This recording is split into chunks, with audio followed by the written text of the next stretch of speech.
مسجد کا ماحول اور فرشتوں کا ماحول. بازار کا ماحول اتنا فساد کا ماحول ہے. مولانا یوسف سرندلے فرمایا کرتے تھے کہ جس دن کوئی مومن بازار میں 6 گھنٹے 8 گھنٹے دے دے, اسی دن اس کے ذمہ لازم اور ضروری ہو جاتا ہے کہ وہ مسجد کو 6 گھنٹے 8 گھنٹے دے دے, تاکہ وہ یقین صحیح ہو جائے جو یقین بازار میں رہنے کی وجہ سے بگڑ چکا ہے. ہم تو اس رخ سے سوچ ہی نہیں رہے. ابھی ہم تو یہ دیکھ رہے 2.5 گھنٹے دینا ہے, دے دیا, ہم چلے گئے. یہ نہیں دیکھ رہے کہ ہمارے اندر بگاڑ کہاں سے پیدا ہو رہا اور کتنا لمبا ہمارے اندر بیماریوں کا سلسلہ شروع ہو چکا اور بیماری کتنی بڑھ چکی ہے. اور یہ سب کیوں؟ کہ باہر کے ماحول اور بازار کے ماحول کی وجہ سے. ایک ہی راستہ امت کی تعلیم تربیت کا, مسجد کا ماحول, اور دوسرا بگڑنے کا ایک واحد راستہ بازار کا ماحول. یہ دونوں میں ضد ہے. اس لیے حدیث پاک کے اندر آتا ہے احب البلاد الی اللہ مساجدها وابغض البلاد الی اللہ اسواقها. علامہ نووی رحمۃ اللہ علیہ فرماتے ہیں کہ مسجد کو احب البلاد کیوں کہا گیا؟ اس لیے کہ اس میں ہر وقت وہ اعمال ہوتے ہیں جو اللہ کی محبت کا ذریعہ ہیں, اور بازار یہ اللہ کے غضب کا کیوں ذریعہ ہیں؟ اس لیے کہ وہاں ہر وقت اللہ کے ناراضگی کے اسباب پائے جاتے ہیں. وہیں جھوٹی قسمیں کھائی جاتی ہیں, وعدہ خلافی وہی ہوتا ہے, امانت کی خلاف ورزی وہیں پر ہوتی ہے, امانت میں خیانت وہی کرتے ہیں, اور بیع و شراء کے اندر غبن اور جھوٹ اور دھوکہ دڑی اور غش اور لین دین کے اندر یہ جتنی بھی خرابیاں ہیں معاشرے کی, معاملات کی, بڑے اہتمام سے علامہ نووی نے اس حدیث کے نیچے لکھا ہے. منکرات کا ماحول اور اڈا ہی ہے بازار کا ماحول.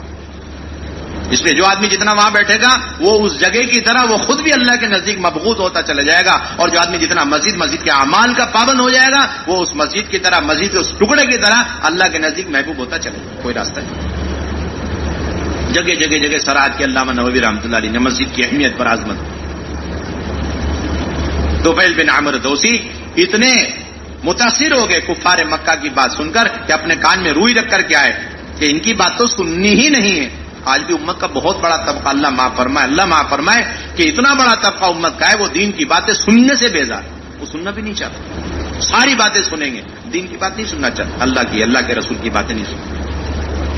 ابھی ایک جماعت گئی یہیں پر, قریب کا علاقہ ہے, مستورات کی جماعت گئی, ان کو کھلایا پلایا ہماری جماعتوں نے, خوب خرچ کیا. تو وہ صرف تھوڑی دیر کے لیے دسترخوان میں ہماری مستورات کے ساتھ بیٹھ جاتی تھی, اور تھوڑی دیر کے لیے, لیکن وہ کہتی تھی یہ بیان اور یہ قال اللہ قال رسول اور تعلیم کے حلقوں میں مت بٹھایا کرو, یہ بات یہ ہمیں نہیں لگتی, مناسب نہیں یہ بات. ایسا اندر سے انکار ہے, اللہ رسول کی باتیں سننے کے لیے اندر سے آمادہ نہیں. لیکن جیسے مسجد میں قدم رکھا طفیل بن عمرو دوسی فوراً ان کے دل میں اللہ نے یہ بات ڈالی, ان کی بات سننے میں کوئی مذائقہ, کوئی حرج نہیں ہے, بات سننی چاہیے. اگر بات حق ہے تو قبول کریں, اگر حق نہیں, صحیح نہیں ہے تو اسے رد کر دیں. یہ شخص ہیں کہ وہ ابھی تو مسجد میں داخل ہونے سے پہلے کان میں روئی رکھے ہوئے ہیں, اور یہی وہ طفیل بن عمرو دوسی ہیں کہ جن کی انفرادی دعوت کی وجہ سے 80 گھرانے ان کے خاندان کے دین میں داخل ہوئے, جس میں حضرت ابو ہریرہ رضی اللہ تعالیٰ. اس لیے یہ بہت بنیادی چیز ہے. ہماری صرف اتنی محنت ہے کہ 100% مسجد کے اطراف میں رہنے والے, امیر ہو, غریب ہو, اپائش ہو, معذورین ہو, اور جوان ہو, بوڑھے ہوں, مزدور ہو, کاشتکار ہو, جس قسم کے لوگ ہوں, جس خیالات کے اندر بھی ہوں, لیکن کسی فرد کسی بھی طبقے کے درمیان امتیاز اور تفریق کیے بغیر ہر ایک پر ایسی محنت کہ وہ کسی طرح مسجد میں آئے, خوشامدیں کر کے اسے مسجد میں لے جائے. حضرات صحابہ کے سارے گشتوں کا یہ سارا خلاصہ ہے. عبداللہ بن رواحہ رضی اللہ تعالیٰ عنہ, حضرت عمر رضی اللہ تعالیٰ عنہ, حضرت معاذ بن جبل رضی اللہ, بلکہ امام بخاری علیہ الرحمہ نے عنوان قائم کیا الایمان یزید و ینقص. امام مسلم نے بھی یہی المنہاج کے اندر یہی عنوان قائم کیا, یہ عنوان قائم کیا. باب کون الامر بالمعروف والنهي عن المنکر من الایمان وان الایمان یزید و ینقص وان الامر بالمعروف والنهي عن المنکر واجبان. یہ تین عنوان قائم کیا.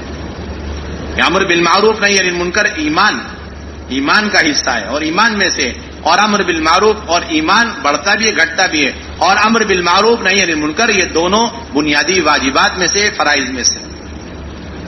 عنوان قائم کیا علامہ نووی رحمۃ اللہ علیہ, یہ فرائض میں سے, واجبات میں سے, اور اس کا ایمان سے گہرا تعلق ہے. یہ سارے جو گشت ہیں یہ ملاقاتوں کا سلسلہ, یہ ایمان کے ترقی کا عین سبب ہے. اس لیے علامہ ابن القیم جوزیہ علیہ رحمہ نے فرمایا کہ جس طرح ایمان ہر فرد کے ذمے فرض عین ہے, 24 گھنٹے ہر لمحے، اور وہ ہر مسلمان کا اپنے قلب کا عمل ہے، اور اس ایمان کے فریضے میں کوئی کسی کا بدل نہیں بن سکتا. اسی طرح اس ایمان کی ترقی اور اس ایمان کی دعوت کے سلسلے میں ہجرت اور جہاد بھی فرض عین ہے اور ہر ایک کے ذمے ہے، اور اس میں کوئی کسی کا بدل نہیں بن سکتا. زاد المعاد کی حدیث خیر العباد میں لکھا ہوا، جس طرح ایمان فرض اس کی نسبت پر جہاد اور ہجرت فرض ہے، اس کے بغیر نہیں ہے. لوگ کہتے ہیں کہ گشتوں کا کیا حکم ہے؟ آپ یہ دیکھ لو، ان گشتوں کے ذریعے سے آپ خود اپنے ایمان میں ترقی محسوس کر رہے ہیں، آپ خود فیصلہ لگاؤ. اور ان گشتوں اور ملاقاتوں کے ذریعے سے منکرات کے ماحول سے امت کے طبقات نکل رہے ہیں، اور نکل کر معروفات پر آ رہے ہیں، نیکیوں پر آ رہے ہیں، ان کے معاملات اور معاشرے، ان کے عقائد اچھے ہو رہے ہیں، توحید رسالت اور آخرت کے اعتبار سے پختہ ہوتے جا رہے ہیں. آپ خود فیصلہ کریں اس کا کیا درجہ ہونا چاہیے. امام بخاری نے تو صاف فیصلہ کر دیا کہ ایمان بڑھتا گھٹتا ہے، اور ایمان کے بڑھنے کا یقینی سبب حد معاد والا عمل پیش کر دیا کہ وہ لوگوں کو دعوت دے کر مزید لاتے تھے، کہتے آؤ بیٹھو ہم اللہ کے تذکرے کریں تاکہ ایمان بڑھ جائے. یعنی امام بخاری نے ثابت کر دیا ایمان بڑھتا ہے، اور بڑھنے کا یقینی سبب اللہ کے بندوں کو دعوت دے کر اللہ کے گھر میں لے کر آ کر کے اللہ کی بڑائی بولنا. آپ کے پاس اس کا کوئی بدل عمل موجود ہے، آپ ہمیں پیش کر دیجیے. آپ کے پاس اس کے بدلے میں کوئی عمل ایسا موجود ہے جس سے امت کا عام طبقہ منکرات سے نکلے، اور ان کے دل کے اندر سے غلط عقائد اور ان کے اندر سے برائی، معاشرے کی اخلاق کی برائیاں ختم ہو، اور وہ صحیح عقیدے پر، رسالت پر، آخرت پر، معاملات پر، معاشرے کے اعتبار سے پختہ کار. آپ کے پاس کوئی عمل ہے تو آپ پیش کریے. جو حکم امر بالمعروف نہی عن منکر کا ہے، وہی حکم اس عمل کا ہوگا جو اس امر بالمعروف نہی عن منکر اور اس کے نتیجے میں ایمان کے پختگی کا ذریعہ بن رہا ہے، وہی حکم اس کا لگے گا. کوئی عام امتی ہے اور اس کے پاس ایمان میں ترقی، ایمان میں پختگی اور اپنے عقائد کو درست کرنے اور اپنے عبادات اور معاشرے کے اعتبار سے اصلاح کے لیے اس کے علاوہ اور کوئی عمل اس کے پاس نہیں ہے، تو یہی عمل علماء نے لکھا ہے اس کے ذمہ فرض ہو جائے گا. یہ گشت کرتا رہے، ملاقاتیں کرتا رہے، اور مسجد کے اندر ایمان اعمال کی مجلسوں میں بیٹھتا رہے تاکہ ایمان میں ترقی کرتا رہے. اس کے پاس اس کے علاوہ کوئی عمل نہیں.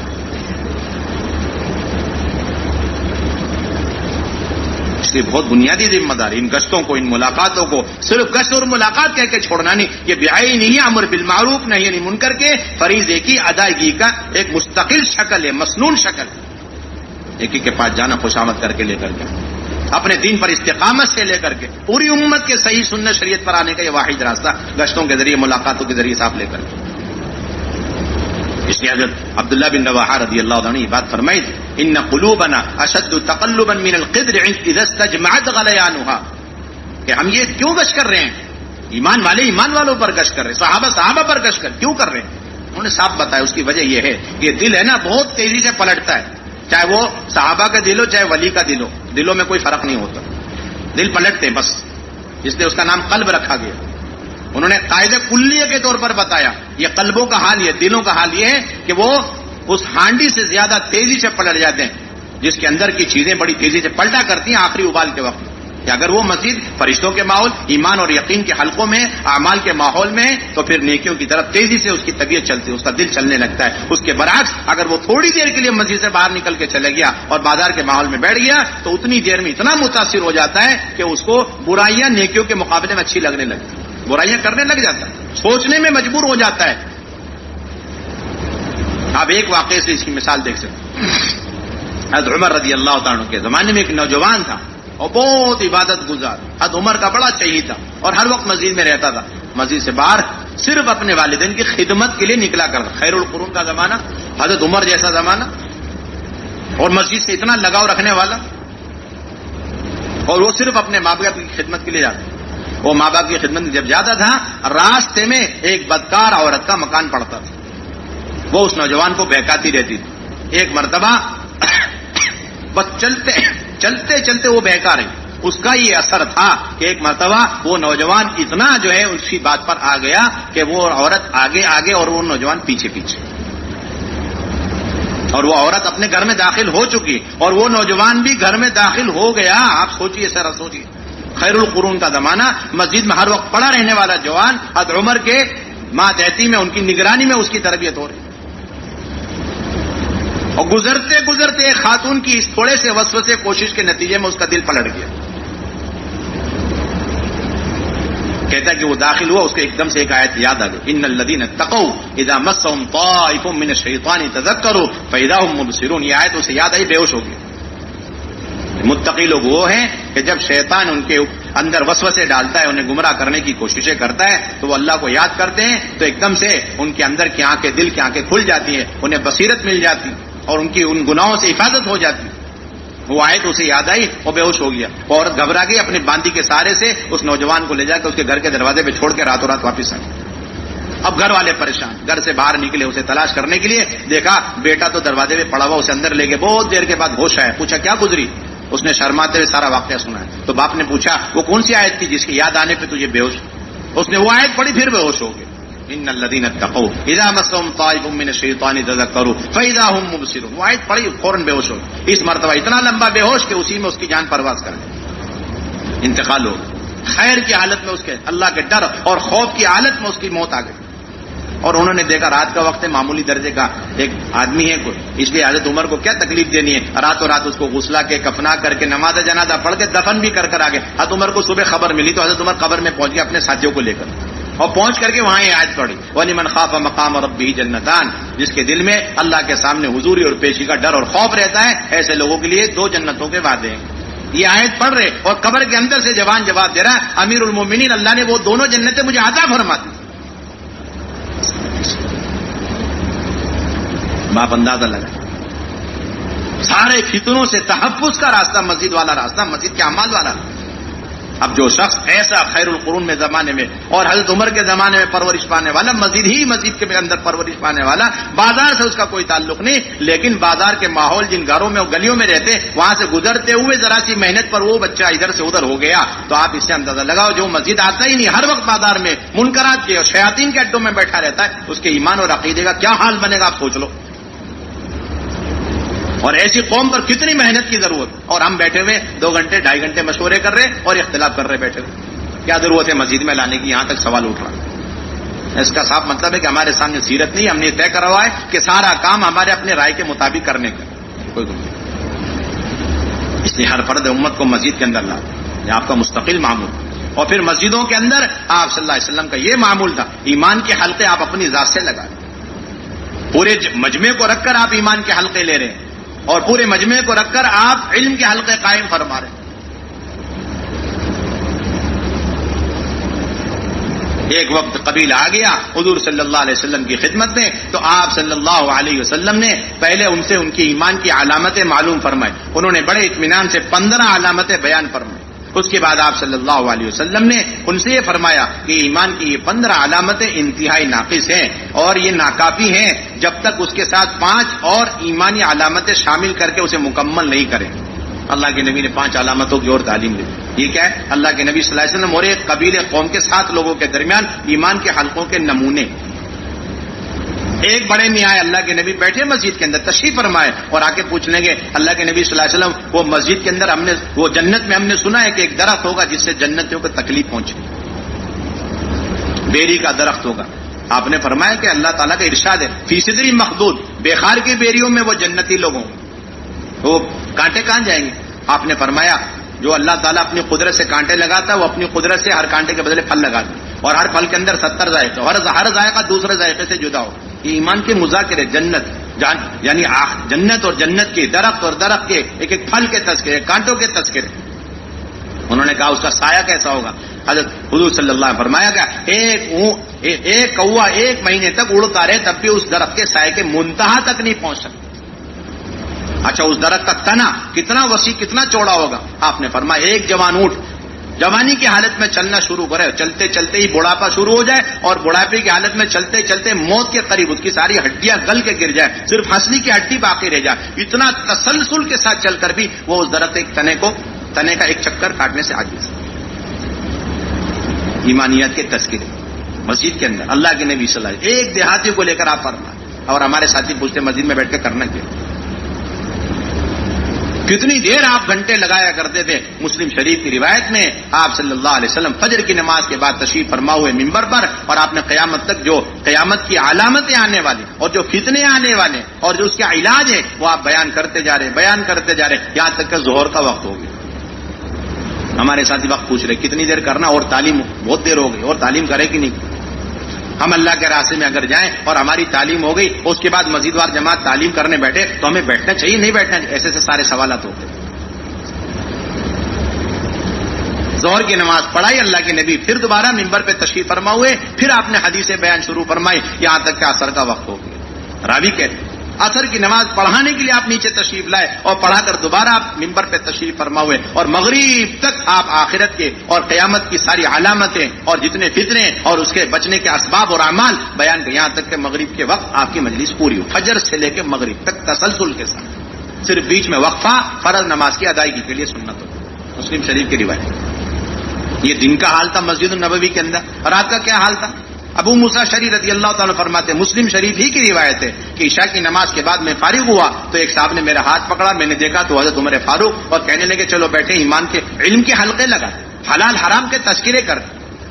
یہ علماء کے لیے بڑی عبرت کا مقام ہے.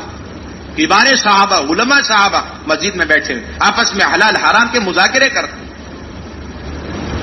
اور کہتے ہیں کہ ہم نے شروع کیا مذاکرہ اور مذاکرے کرتے رہے اور دیکھا فجر کی اذان ہو گئی. رات بھر مسجد النبوی میں حضرت عمر اور ابو موسیٰ شری جیسے اتنے اونچے جلیل القدر صاحب مسجدوں کے اندر یہ سیکھنے سکھانے کا. اس لیے علماء سے درخواست کی جاتی ہے کہ علماء کرام اپنی تدریس، تصنیف اور تعلیم اور جتنی بھی دینی خدمات انجام دے رہے ہیں سر آنکھوں پر ہے، اس کی افادیت کا کسی قسم کا کوئی انکار نہیں ہے اور اس کی کوئی تردید نہیں، کوئی تنقیص نہیں، لیکن اس کے ساتھ ساتھ ان سے بہت مؤدبانہ درخواست تمام قسم کی خدمات کے ساتھ ساتھ عین اللہ کی نبی کی سنت سمجھ کے مسجد کو تھوڑا قیمتی وقت آپ فارغ کریں. امت کے عام طبقے کو اپنے علم کے ذریعے استفادے کا آپ موقع اور راستہ کھولیں، ان کے لیے دروازے کھولیں. یہی بخاری ہم پڑھتے پڑھاتے ہیں، لیکن اسی بخاری میں ہی اس لیے مولانا الیاس فرمایا کرتے تھے، مولانا یوسف رحمۃ اللہ، ہم یہ نہیں کہتے کہ شیخ الحدیث بخاری کا درس چھوڑ کر کے مسجد میں بیٹھ کر اتحیات کی تعلیم دیں، ہم یہ تو نہیں کہیں گے، لیکن یہ ضرور گزارش کریں گے کہ جتنی اہمیت اور عظمت ہمارے دل کے اندر بخاری شریف کی درس کی ہوا کرتی ہے، وہی عظمت اور وہی اہمیت ہمارے دل کے اندر مسجد کے اندر بیٹھ کر ایک عام انسان کو اتحیات کی تعلیم دینے کی ہونی چاہیے. ہم یہ درخواست کرتے ہیں آپ سے، آپ تفریق نہ کریں، فرق نہ کریں، کیونکہ جو بخاری آپ پڑھا رہے ہیں اسی میں روایت موجود، جو مسلم آپ پڑھا رہے ہیں اسی میں وہ روایت موجود ہے کہ اللہ کے نبی صلی اللہ علیہ وسلم ممبر پہ بیٹھ کے ایک عام سے عام آدمیوں کو اتحیات کی تعلیم دے. موطا امام مالک کی روایت ہے، حضرت عمر اپنے خلافت کے زمانے میں ممبر پہ بیٹھ کر کے عام آدمی آ رہے، نئے نئے لوگ آ رہے ہیں، انہیں وہ نماز پڑھنے آ رہے ہیں، جا رہے تو انہیں اتحیات کی تعلیم دے رہے ممبر پہ بیٹھ کر کے. تو ایمان کے حلقے اور علم کے حلقے، یہ دو بنیادی چیزیں، ان دونوں کا تعلق مسجد سے. امت کی جہالت کا واحد راستہ اور علاج امت کے عام طبقے کا. دیکھیے ہمارے پاس جو بالغین اور طالبین ہیں ان کی تعلیم کا 100% انتظام ہے، اور جو غیر بالغین اور طالبین بچے ہیں ان کی تعلیم کا انتظام ہے. لیکن جو بالغین مکلفین غیر طالبین جو 99% امت تک، ان کی تعلیم اور تربیت کا کوئی نظام ہمارے پاس نہیں، کوئی نظام ہمارے پاس نہیں. مولانا علی میاں صاحب رحمۃ اللہ علیہ نے بڑے اہتمام سے اس بات کو لکھا. مولانا سید سلیمان ندوی رحمۃ اللہ علیہ نے بڑے اہتمام سے لکھا ہے کہ پہلی صدی ہجری کے ختم ہوتے ہی جو تعلیم کے سلسلے میں تغیر پیدا ہوا، تبدیلی آئی، وہ یہ کہ تعلیم اور تربیت ان لوگوں کے لیے منحصر ہو کے رہ گئی، اور ان لوگوں کے لیے تعلیم اور تربیت کا سارا بندوبست اور انتظام تھا جو طالب بن کر آتے تھے اور جو بے طلب تھے اور جنہیں اپنے مرض کا سرے سے جو ہے احساس اور شعور نہیں تھا، اور جو اکثری لوگ تھے ان کے تعلیم کا تربیت کا کوئی انتظام باقی نہیں رہا. جبکہ وہی انبیاء کی محنت کی بنیاد اور شروعات تھی، اور وہی ان کی بعثت کا بنیادی مقصد، یعنی بے طلبوں میں جا کے دین کی طلب پیدا کی. یہ ہماری ساری محنت کا خلاصہ ہی ہے. ہماری بہت بنیادی ذمہ داری مساجد کی سطح پر امت کو اپنی صحبتوں کے ذریعے سے تعلیم دی، مسئلے مسائل بتلانا اور پھر فتوے دینا، اس کا بھی مسنون طریقہ اور مسنون جگہ، اقرب الی سنہ طریقہ وہ مسجد کا ماحول ہے. اس کو بتلانے کے لیے امام بخاری نے کتاب العلم کے اندر ترجمۃ الباب کتاب العلم کے آخر میں قائم کر دیا، باب ذکر العلم والفتیہ فی المسجد، کہ مسجد میں علم کا سیکھنا سکھانا اور مسجد کے اندر فتوے کا لینا دینا. مسجد کے اندر آگے کچھ نہیں بولا، سنت ہے، واجب ہے، فرض ہے، کچھ نہیں بولتے امام بخاری، وہ آپ خود ہی استنباط کرو. باب ذکر العلم والفتیہ فی المسجد، مسجد کے اندر سلسلہ تھا، کوئی بھی آتا اور آ کر کے مسجد سے اپنی ضرورت کا علم سیکھ کر کے جاتا. ایک مچھیرا ہے اور سمندر میں مچھلی پکڑ رہا، دریا میں مچھلی پکڑ رہا، وہ بھی آ کر کے سمندر کے پانی، دریا کے پانی کے بارے میں مسئلہ پوچھ رہا ہے. مجھے نمازی ہو، نماز پڑھنا ہے، وضو ہے، پینے کی ضرورت ہے، اس دریا کا کیا حکم ہے؟ اللہ کے نبی نے حکم فرمایا هو الطهور ماؤه والحل میتته. ایک شکاری ہے، وہ بھی آ کر کے مسئلے معلوم کر رہا ہے. ایک کپڑے میں نماز ہو جائے گی، دو کپڑے ضروری.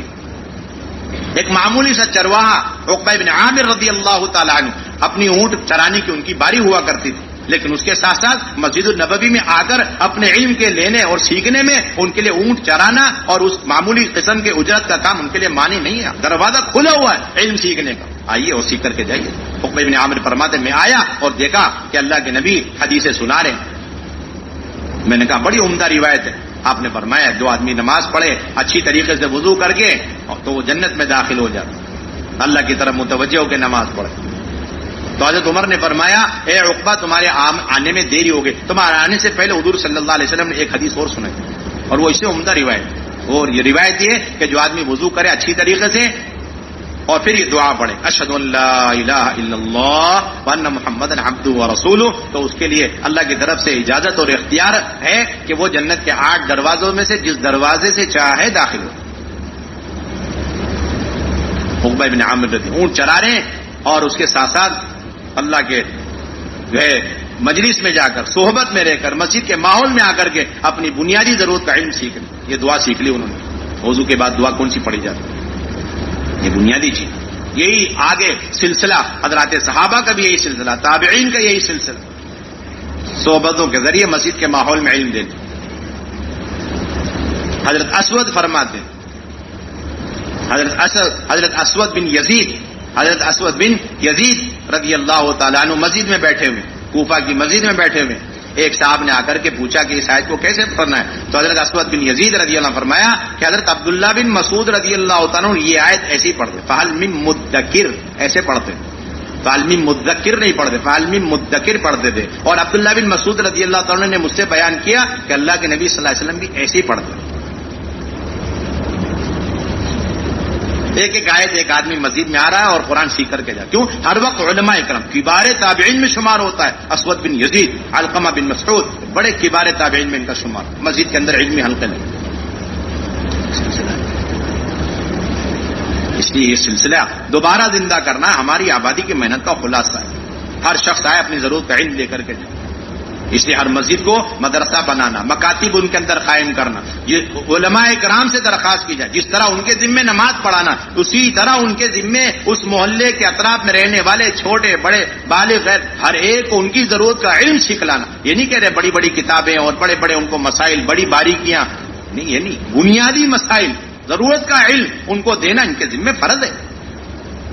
امام غزالی نے صراحت کی اس کی، ان کو منکرات سے روکنا. اس لیے کہ حضور صلی اللہ علیہ وسلم نے روایت میں حضور نے فرمایا چیز کہ کیا بات ہے، بعض لوگ ہیں وہ اپنے پڑوسیوں کو علم نہیں سکھلاتے، اپنے پڑوسیوں کو دین کی سمجھ نہیں پیدا کرتے اور دین کے اعتبار سے سمجھدار نہیں بناتے، امر بالمعروف نہیں کرتے، نہیں عن المنکر نہیں کرتے. اللہ کے نبی نے بڑی تنبیہ کے ساتھ یہ بات فرمائی. اس لیے بنیادی درخواست مساجد کے اندر علم کے حلقے قائم، اور جو مسجد میں آ جائے اب 4 لائن کی تشکیل، گھروں کے اندر 5 اعمال کے ساتھ تعلیم کے حلقے قائم کرنا. اس لیے کہ ہماری مسجد کی محنت کامل و مکمل اس وقت مانی جائے گی کہ جب مسجد کے اندر 24 گھنٹے اعمال ہو اور اس کے ساتھ ساتھ مسجد کے اطراف کے ہر گھر کے اندر اعمال دعوت قائم ہو. آپ صرف مسجد کے اعمال سے مطمئن نہیں، ہم مسجد کے اعمال سے مطمئن نہیں جب تک ان مسجدوں کے ذریعے سے خواتین کی تعلیم تربیت کے سارے اعمال گھروں میں زندہ نہ ہو، تب ہمارا کام مکمل ہو. آپ یہ کہہ سکتے ہیں ہماری مسجد میں 100 آدمی جڑتے ہیں مشورے میں، تعلیم میں، ملاقاتوں میں، پہلا گشت اور دوسرا گشت اور مہینے کے 6 روزہ، لیکن خدا کی قسم یہ کام ادھورا اور آدھا ہی مانا جائے گا اگر اس مسجد کے اطراف میں گھروں کی تعلیم نہیں ہو رہی اور اس مسجد کے اطراف میں ہفتواری تعلیم ہفتواری گشت کے طریقے سے ہفتواری گشت کی طرح ہو نہیں رہے اور اس مسجد کے اندر سے مستورات کی جماعت مہینے میں نہیں نکل رہی، تو آپ کا خروج بھی ناقص، آپ کا مقامی کام بھی ناقص، دونوں ہی ناقص. ایمانیات کے حلقے لگے، علم کے حلقے نہیں لگے تو آپ کا تربیتی تعلیمی نظام ناقص مسجد کے اندر. ساری امت کی ذمہ داری اپنے علماء کو مشغول کرنا، جس طرح مریض اپنے ڈاکٹروں کو مشغول رکھتا ہے. مریض اپنے ڈاکٹروں کو مشغول رکھتا ہے، انجینئروں کو مشغول رکھا جا رہا ہے، ڈاکٹروں کو مشغول رکھا جا رہا ہے، ہم علماء کو مشغول نہیں کرتے. بارہا جانا، بار بار جانا، اہتمام کے ساتھ جانا، مسائل معلوم کرنا، اور دوسرے مسجدوں کے اندر مکاتب قائم کرنا، اور تیسرے مسجدوں کو وقت دینے کی تشکیل کرنا، اور چوتھے اللہ کے راستے میں نکلنے کی تشکیل. 4 بنیادی تشکیل. اور یہ آبادی کے عمل کے لیے یہ بات بھی ذہن میں رہے، مسجد ہے تبھی عمل ہوگا، ایسا نہیں. ہمارا مقامی کام مسجدوں پر بھی موقوف نہیں. غیر مانوس علاقوں کے اندر آپ کو جا کر کے، اور حضرت علی رضی اللہ عنہ فرمایا کرتے تھے کہ اجنبی اور غیر مانوس علاقوں کے اندر زیادہ خرچہ لے کر کے جائیں اور اخلاق کے ذریعے سے انہیں دین کی طرف مائل کریں. اخلاق کے ذریعے کیا کریں؟ ایسے علاقوں میں جا کے دین کی طرف مائل کریں. تو یہ بنیادی کام مسجد کا 24 گھنٹے ہو، دن میں رات میں، اور جتنے بھی طبقے ہیں باہر اطراف میں ان سب پر محنت. جو جب ملے گا اس وقت محنت کی ترتیب قائم کرنا، یہ اصل سنت ہے. اللہ کے نبی صلی اللہ علیہ وسلم کو معلوم ہوا کہ اس وقت خانہ کعبہ کے پیچھے کچھ کفار جمع ہو کے بیٹھے ہوئے ہیں، رات کا وقت ہے اور وہ آپ سے کچھ بات کرنا چاہتے ہیں. اللہ کے نبی بڑے مشغول تھے، لیکن اللہ کے نبی یہ سمجھے کہ شاید اب دین اسلام قبول کرنے کے سلسلے میں ان کی رائے بن چکی ہے. یہ اللہ کے نبی یقین کر کے سارا کام چھوڑ کے فوراً چلے. اور ہمارا یہ کہ ٹائم ٹیبل کے ساتھ نہیں، ابھی تو ہمارا وقت 2.5 گھنٹے پورے ہو گئے، اب نہیں کر سکتے.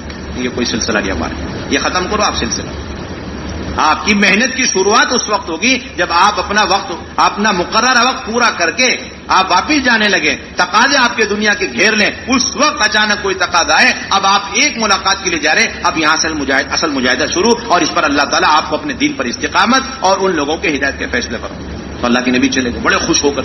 اب وہاں گئے اور بیٹھے تو انہوں نے کہا اے محمد صلی اللہ علیہ وسلم، تم ہر وقت ہمارے بتوں کو برا بلا کہتے ہو. پھر شروع ہو گئے، ہمارے آبا و اجداد کو آپ احمق کہتے ہو، آپ اس سے باز آ جاؤ. لیکن یہ تو نہیں ہو سکتا. اچھا ایسا کریے، آپ ہمارے نفع کے لیے کچھ کام کر دیجئے، ہم بات مانیں گے. وہ کیا ہے کہ آپ یہ جو پہاڑ ہیں جنہوں نے ہماری زندگی تنگ کر دی، ان پہاڑوں کو یہاں سے ہٹانے کی آپ اپنے رب سے درخواست کریں، اور یہاں پر ندیاں چلائیں، اور یہاں پر جھاڑ پودے اور یہ درخت لگوا دیں. اللہ کے نبی نے فرمایا میں تو اس کام کے لیے نہیں آیا. تو کہا ٹھیک ہے، آپ اپنے رب سے اپنے نفع کی کوئی چیز درخواست کریں، آپ کے لیے حور قصور اور آپ کے لیے درخت اور باغات ندیاں جاری ہو جائیں. آپ نے فرمایا میں تو اس لیے نہیں آیا. تو وہ بھی اٹھ کے چلے، یہ بھی اٹھ کے چلے. اتنے میں اللہ کے نبی صلی اللہ علیہ وسلم کے پھوپھی ذات لڑکا بھائی وہ بھی کھڑا ہو، کہنے لگا اے بھائی، اگر میری ایک مطالبے کو تقاضے کو آپ پورا کر دو تو میں آپ کی بات ماننے کو تیار. وہ یہ کہ چھوٹا سا مطالبہ، وہ یہ کہ آپ اپنے رب سے جس کے آپ دعوے کرتے ہیں ان سے درخواست کریں ایک سیڑھی لگے، اور سیڑھی زمین سے لے کے آسمان کو چھو رہی ہے، اور پھر آپ اس پہ چڑھنا شروع کریں. میں دیکھتا رہوں یہاں تک کہ آپ آسمان میں پہنچ جائیں. پھر آسمان سے جب واپس اترنے لگے تو آپ کے ساتھ ایک کتاب کھلی بھی ہونی چاہیے، اور آپ کی رسالت کی گواہی دینے کے لیے 4 فرشتے ساتھ میں آنا چاہیے. یہ چھوٹا سا مطالبہ ہے، اگر آپ پورا کر دیتے تو میں آپ کی بات ماننے کو تیار ہوں. اور یہ کہا اس نے آگے کہ خدا کی قسم اگر آپ نے یہ مطالبہ پورا کر بھی دیا تب بھی میرا اپنا خیال یہ ہے کہ میں آپ کو جو ہے نبی نہیں مان سکتا، میں آپ کو نبی نہیں مان سکتا. یہ اصل بنیادی چیز. کب کون کس وقت بلا رہا، بے چین ہو کر کے پہنچے، بے چین ہو کر کے پہنچے. اس لیے 24 گھنٹے ہمیں مسجد میں نظام چاہیے، تعلیم کا، دعوت کا، ایک ایک فرد کو دعوت دے کر مسجد میں لانا، نمازیں پڑھانا. عمر بن عبسہ، مسلم شریف کی روایت ہے، عمر بن عبسہ رضی اللہ تعالی عنہ آئے حضور کی خدمت میں، اور آنے کے بعد کلمہ پڑھ لیا. پھر اس کے بعد عمر بن عبسہ رضی اللہ تعالیٰ کہنے لگے اللہ کے نبی اب مجھے نماز پڑھنی ہے. ہاں تو مجھے وضو بھی تو سکھلائی. اللہ کے نبی نے وضو سکھلایا، کس طریقے سے کلی کرنا، کس طرح ناک میں پانی ڈالنا، کس طرح ناک کو جھاڑنا، کس طرح چہرہ دھونا. اللہ کے نبی صلی اللہ علیہ وسلم، مدنی دور شروع ہو چکا، کام اتنا پھیل چکا، ایک نئے آدمی کو اللہ کے نبی خود مسجد میں بیٹھ کر وضو سکھلا رہے. یہ عمل ہے. ہم نے تو کام تقسیم کر لیا، ہم پرانے ہیں، ہم تو اسٹیج کے ہیں اور بیانات مذاکرے کے، اور یہ ہمارے ساتھی باہر محنت کرنے والے، ہم مشورے والے، اور یہ سب باہر محنت کر کے جماعت بندی کرنے والے. یہ سارا کام تقسیم ہوا پڑا ہوا ہمارے درمیان، کوئی سلسلہ نہیں. سارے کام کا نقصان اسی وجہ سے کہ کام کرنے والے ایک بہت بڑا طبقہ اپنے آپ کو مشورے کے اندر محدود کر چکا ہے، اپنے آپ کو مذاکروں اور کرسیوں کے اندر محدود کر چکا. گشتوں کا کوئی سلسلہ نہیں، ملاقاتوں کا سلسلہ رہ گیا نہیں، کوئی سلسلہ. سب سے زیادہ ضرورت جتنا کام میں پرانا ہوتے چلے جائیں اتنا وہ انفرادی دعوت کا محتاج ہے، اتنا گشتوں کا محتاج، اتنی ملاقاتوں کا محتاج. دوسرا گشت تو انتہائی لازمی ہے اس شخص کے لیے جو جتنا پرانا ہو چکا ہے. 2 گشت لازمی ہے ہمارے، اپنا گشت اور پڑوس کا گشت. اور پوری مسجد وار جماعت جائے اور اپنے محلے سے نئے لوگوں کو لے کر کے پہنچے اور دوسرا گشت کامیاب کون سا کہلاتا ہے کہ وہاں اس طرح گشت کیا جائے کہ اس مسجد کے اندر نمازی شروع ہو جائے، اس مسجد کے اندر مشورے تعلیم ملاقات شروع ہو جائے، اس مسجد کے اطراف میں گھر گھر تعلیم وجود میں آ جائے، اس مسجد سے نقد جماعتیں بنے، سیروز عشرہ چلہ اور مردوں کی مستورات کی، یہاں تک کہ سارا مستورات کا کام اور مردوں کا کام وجود میں آ گیا. یہ ہمارا دوسرا گشت کہلاتا ہے. آپ صرف گئے بیان کر کے واپس آئے. وہ 3 حصوں میں جا رہے ہیں، جس کا اعلان ہے، جس کے گشت کے آدھا وہ شروع میں گئے واپس آ گئے، اور جس کی درمیانی بات ہے وہ درمیان میں گئے درمیان میں واپس آ گئے، اور جس کی آخری نشست ہے وہ آخری میں گئے بیان کر کے واپس آ گئے. تو گشت ہوا ہی نہیں آپ کا، کوئی گشت نہیں ہوا آپ کا. 100% عملہ نئے لوگوں کو لے کر کے دوسرے گشت میں پہنچو، کام کو جمائے. یہ بہت بنیادی چیز. اور اپنا گشت بھی بہت اہتمام کے ساتھ، امور ہمارے ذمے طے ہو یا نہ ہو، امور ہمارے ذمے طے ہو یا نہ. یہ تو ہمارے کام کے اندر ریڑھ کی ہڈی ہے. گشت چھوٹا سارے اعمال چھوٹ جائیں گے ہمارے. اور اسی طریقے سے مسجد کے روزانہ کے مشورے کا ہمیں اہتمام کرنا. ہفتے واری مشورہ ہے، روزانہ کا مشورہ ہے، جتنے ہمارے مشورے ہیں ان سب مشوروں کا بہت اہتمام کرنا اور پابندی کے ساتھ شرکت کرنا.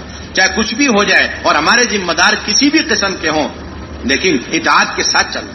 پوری مسجد وار جماعت جو بات مشورے سے طے ہو جائے اس کی تنفیذ میں اپنی طاقت قوتیں لگا دیں. فیصلے کے بعد فیصلہ شدہ چیزوں کے بارے میں کوئی تذکرے تبصرے چرچے نہ ہو، اور اللہ کی طرف بھروسہ، اللہ پر بھروسہ کر کے فیصلہ جو طے شدہ امر ہے اس کی تنفیذ کی فکر کریں. پابندی اتنی ہونی چاہیے جس طرح ہم نماز کی پابندی کرتے ہیں اس طرح مشورے کی پابندی. مشورے میں اتنی اہمیت، عظمت اور وقار کے ساتھ بیٹھنا جس طرح ہم مشورے کے اندر مسجد نمازوں کے اندر ہم وقار کے ساتھ نمازوں کے لیے ہم آتے ہیں. جس طرح ہم نمازوں کا انتظار کرتے ہیں اس طرح مشورے کا انتظار کرنا. حیات الصحابہ میں واقعہ نقل کیا مولانا یوسف رحمۃ اللہ علیہ نے کہ حضرت علی، حضرت عثمان، حضرت طلحہ، حضرت زبیر، حضرت عبد الرحمن بن عوف، حضرت سعد بن ابی وقاص رضی اللہ عنہم اجمعین جیسے اہل مشورہ اپنے ذاتی کاموں سے فارغ ہو کر ہر وقت مسجد کے اندر ممبر کے پاس بیٹھے رہتے تھے. کیوں؟ نہ جانے حضرت عمر کے پاس کب کہاں سے کس ملک سے کوئی تقاضا آ جائے اور انہیں مشورے کی ضرورت پڑ جائے. حیات الصحابہ واقعہ مستقل مشورے کا انتظار. یہ اہمیت اور عظمت کی علامت. اور تبلیغ میں کوئی احتجاج کی شکل نہیں ہے، مظاہرے کی کوئی گنجائش نہیں، لیکن مظاہرے کا ایک ہی راستہ ہے، وہ یہ کہ ہم چھوٹی چھوٹی باتوں کی وجہ سے مشورے میں آنا چھوڑ دیں. اس کے مشورے کے نہ آنے کی وجہ سے جتنے لوگ مشورے سے آنے سے رہ جائیں گے ان سب کا گناہ اس ساتھی کو ملے گا. ساری اجتماعیت کی بنیادی وجہ، اور پھر اس کے نتیجے میں ساری خیر و برکت اور ساری ہدایتیں، ساری غیبی مدد نصرتیں جو دور نبوت میں ملی ہے یا تو انفرادی دعوت میں آپ کو نظر آئیں گی یا پھر آپ کو آپس کی اجتماعیت، اور وہ اجتماعیت مشورے کی بنیاد پر. ذمہ داروں کا کام ہے اپنے ساتھیوں کو لے کر تیار کرتے ہوئے ان کو آگے بڑھنا. ذمہ دار دماغ کی طرح ہے اور جو عملہ ہے وہ اعضاء اور جواری کی طرح ہے، دونوں ایک دوسرے کے محتاج. حضرت علی رضی اللہ تعالیٰ عنہ جا رہے تھے سفر میں، ایک بڑے میاں نے نام لکھا دیا اور عین وقت میں انہوں نے کہا کہ میں نہیں جا سکتا، اپنے بیٹوں کو بھیج رہا ہوں. حضرت علی نے فرمایا کہ میرے نزدیک ایک جوان آدمی کا میرے ساتھ غزوے میں شریک ہونے سے زیادہ افضل اور بہتر اور اولا ایک بڑے بزرگ آدمی کی ایک رائے ہے. یہ فرمایا، اس کا کوئی بدل نہیں. اس لیے دونوں کو مل کر اکٹھے آگے بڑھنا، دونوں کو مل کر کام کرنا. اور اسی طریقے سے ہماری بنیادی ذمہ داری اپنے خروج کی پوری فکر کی جائے. ہمارے دعوت کے اندر ریڑھ کی ہڈی اور دعوت کے اندر قوام، اور بقول مولانا الیاس رحمۃ اللہ علیہ کے جب تک یہ امت اپنی جان و مال کو لے کر حرکت میں رہی اس وقت تک اس امت کے اندر خلافت راشدہ باقی رہی. جب سے امت نے اجتماعی طور پر نقل و حرکت کو چھوڑ دیا، اپنے جان و مال کو لے کر اللہ کے دین کی نسبت پر نقل و حرکت کو چھوڑ دیا، امت کے اندر سے خلافتی ختم ہوتی چلی گئی.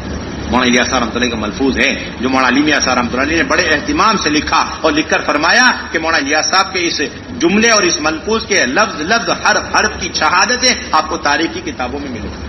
امت کے اندر خلافت باقی رہی جب تک امت اپنی جان و مال. فرماتے تھے مدینہ طیبہ میں کسی کو چین سکون اور پرسکون زندگی گزارنے کی اجازت نہیں تھی.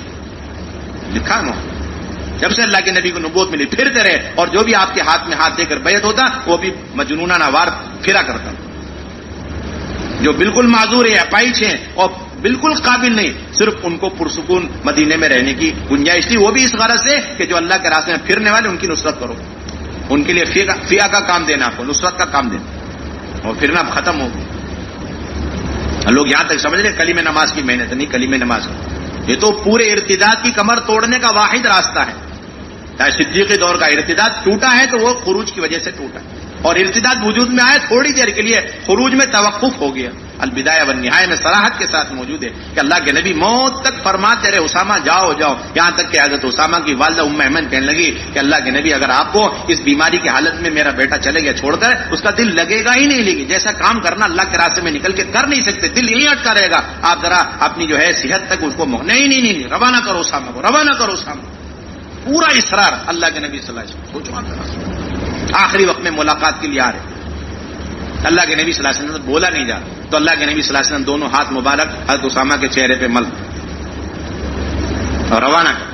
چلو حضرت اسامہ فرماتے مجھے اطمینان ہو گیا کہ اللہ کے نبی مجھے دعائیں دے رہے برکت کی، نصرت کی، اور مجھے روانہ کر. روانہ ہو انتقال کی خبر مل گئی، پوری جماعت واپس آ گئی، مہاجرین انصار سب کے سب واپس آ گئے، رکابوں میں پاؤں جا چکے، مولانا یوسف رحمۃ اللہ بیانات میں ملتا ہے، واپس آ گئے. بس واپس آنا اور تھوڑے دنوں کے لیے نقل و حرکت کی وہ محنت جس پہ اللہ کے نبی نے 23 سال میں صحابہ کو کھڑا کیا، وہ 1 ہفتے 10 دن کے لیے رک گئی.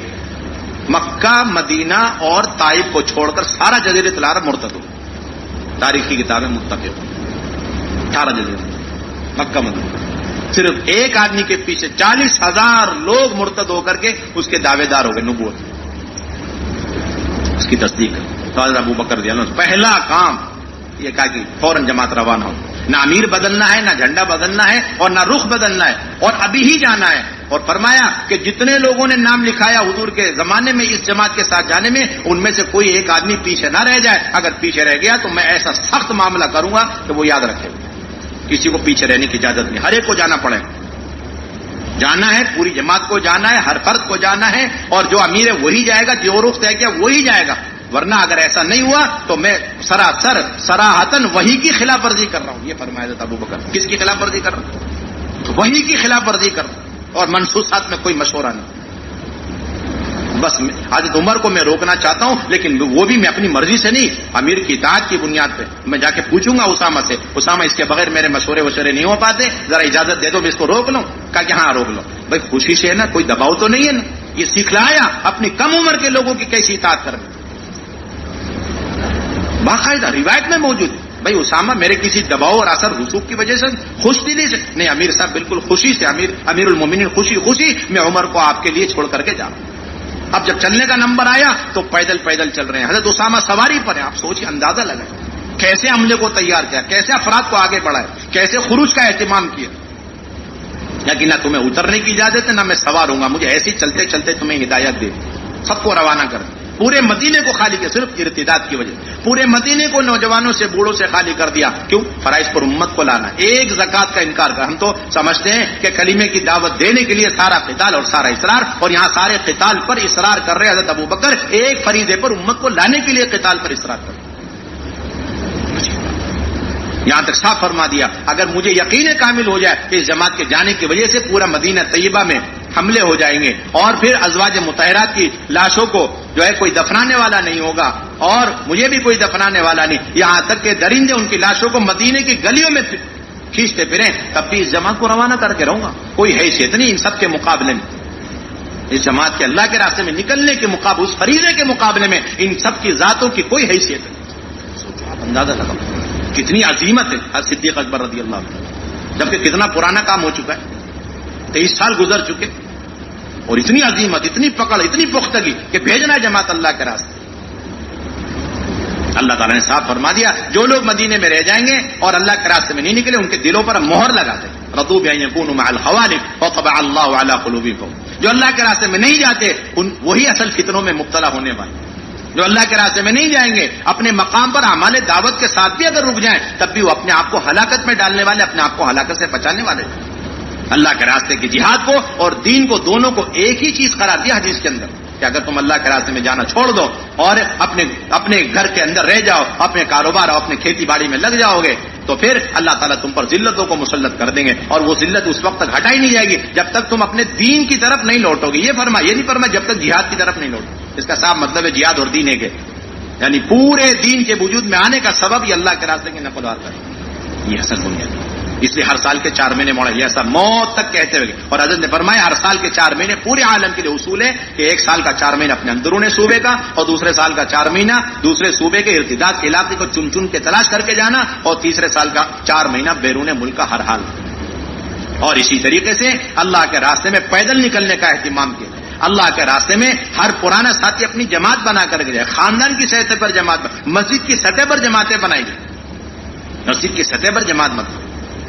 اور پھر اس کے ساتھ ساتھ ہماری بنیادی ذمہ داری ماہانہ جوڑوں کی فکر کرنا، ماہانہ جوڑ کا اہتمام کرنا، رسمی طور پر نہیں، پوری محنت کے ساتھ محنت کرتے ہوئے. جو ہمیں کمزور مسجدیں ملی، 4 مسجدیں 5 مسجدیں، ان مسجدوں پر مہینے بھر محنت کرتے ہوئے اعمال کو قائم کرتے ہوئے پھر ماہانہ جوڑ میں آ رہے ہیں، اور اس کے اندر ہم 4 اعمال کا اہتمام کریں. اس کے اندر حاضری ہوگی اور اس کے اندر کارگزاری کا پرچہ یہی ہوگا جو ہم نے یہاں پر ابھی سنا ہے.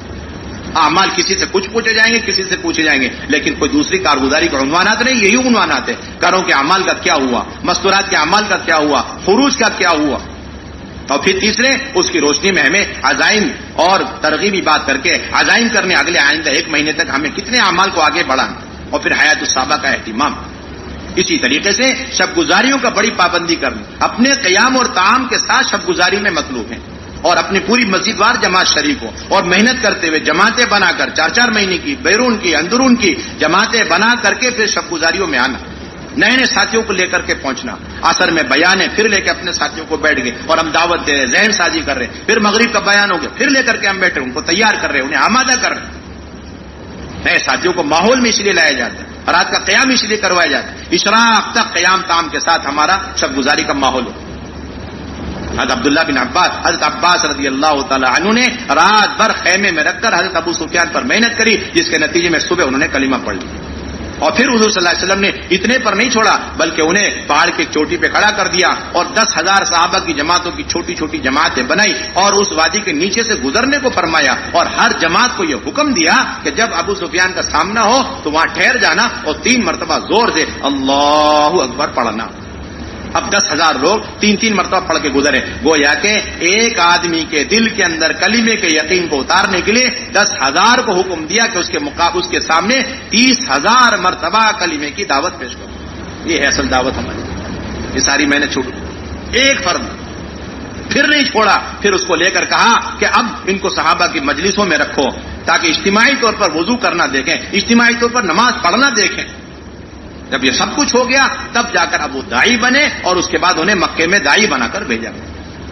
ہماری بنیادی ذمہ داری. اس لیے گشت ہمیں شب گزاریوں کا بھرپور اہتمام کرنا، ماہانہ جوڑ کا ہمیں اہتمام کرنا، اپنی مسجد کی سطح پر جماعتیں، بیرون کے تقاضوں پر جماعتیں ہمیں بنانی. پورے عالم سے اس وقت تقاضا ہے، کھلے خرچ کی جماعتوں کے تقاضا.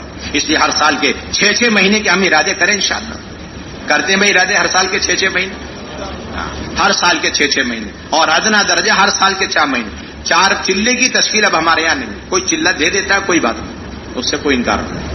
اور پورے اس یقین کے ساتھ کہ اس اللہ کے راستے کے نفر اور خروج پر بعین ہی اللہ رب العزت وہی درجات اور وہی وعدے پورے فرمائیں گے، وہی اجر و ثواب نصیب فرمائیں گے جو اجر و ثواب حضرات صحابہ کے نفر اور خروج پر ملا ہے. کوئی فرق نہیں الحمدللہ.